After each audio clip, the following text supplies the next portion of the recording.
Do you have Dutch surnames in your family tree? Or is your own surname of Dutch origin? Join me today on the Ancestral Findings podcast, and I'll show you that knowing the meaning and origin of Dutch surnames can tell you more about your ancestors than you may imagine.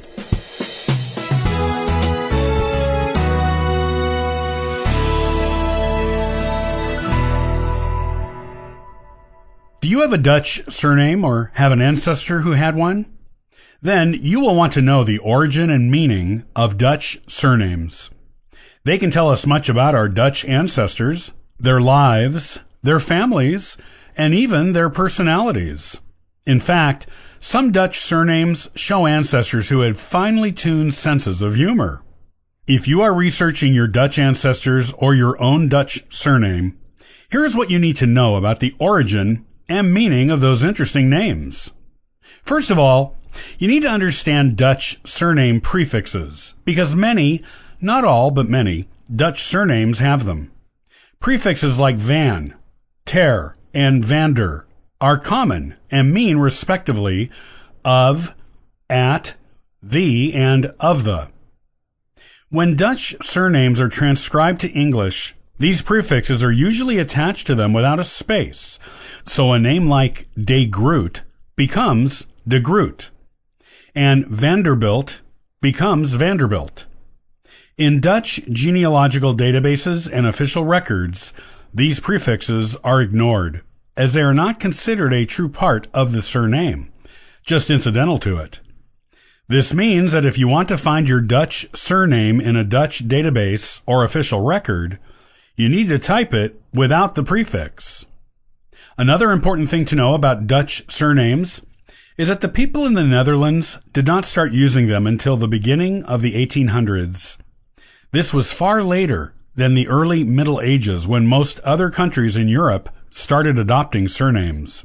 Of course, some people in the Netherlands had family names before this, usually based on the village from which their family hailed, or on the profession the male heads of the family had followed for generations. This was the exception rather than the rule.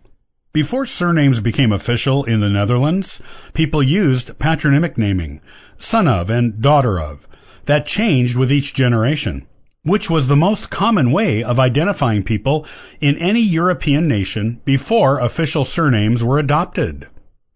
Surnames became mandatory in the Netherlands in 1811, when Napoleon Bonaparte required them. That meant everyone in the country had to choose a permanent surname for their family. It could be anything they desired, and quite a large number of families chose the patronymic surname their male head of household was already using. Others chose surnames based on their occupation, place of origin, or a description of prominent geographical features in their place of origin.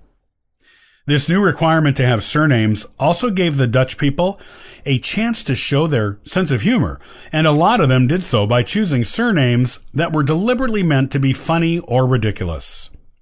Because surnames were a new thing to the Dutch people, they expected the requirement to have them to be temporary, and the law to be lifted soon, so they didn't take the choosing of a surname too seriously. Also, the original use of official surnames was merely administrative, with the surname only being recorded in contacts individual people had with the government. Because of the belief that the surname requirement wouldn't last, and because of its initial use as a purely administrative thing to identify individual people to the government, some people chose silly surnames for themselves, much like people who write in Mickey Mouse on presidential ballots when they go to vote. This is how Dutch surnames like de Keizer, meaning the emperor, got started.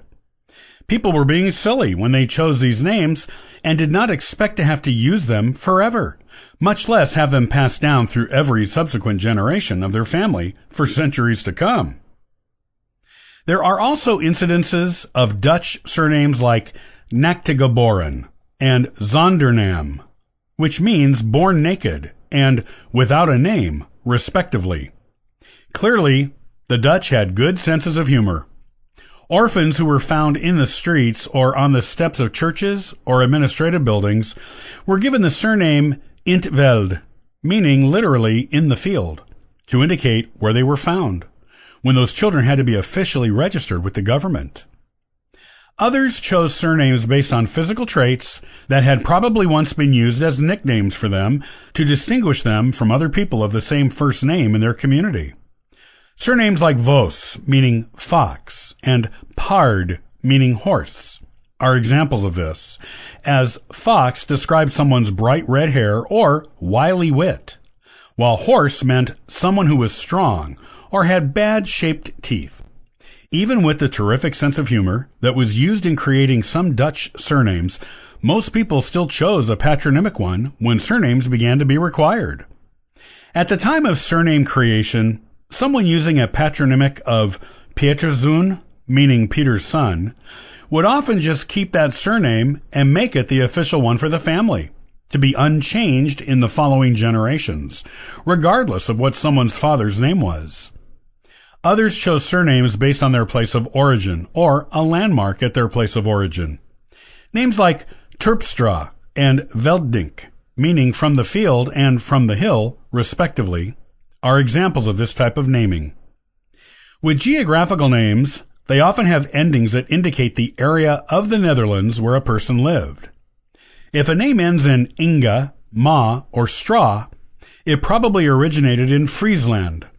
If it ended in ink, ing, or ink, it originated in Overijssel, Drenthe, and Gelderland, respectively.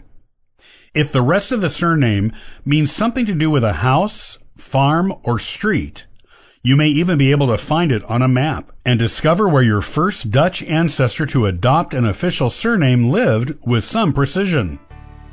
Occupational surnames were the next most common type, adopted when they became a government edict.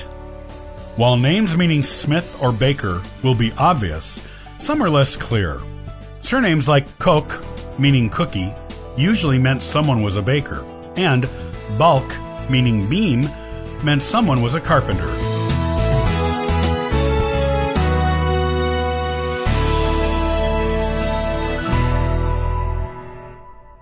She is well known as a conductor on the Underground Railroad, but not as well known for her exemplary Civil War service as a nurse, scout, and spy for the Union.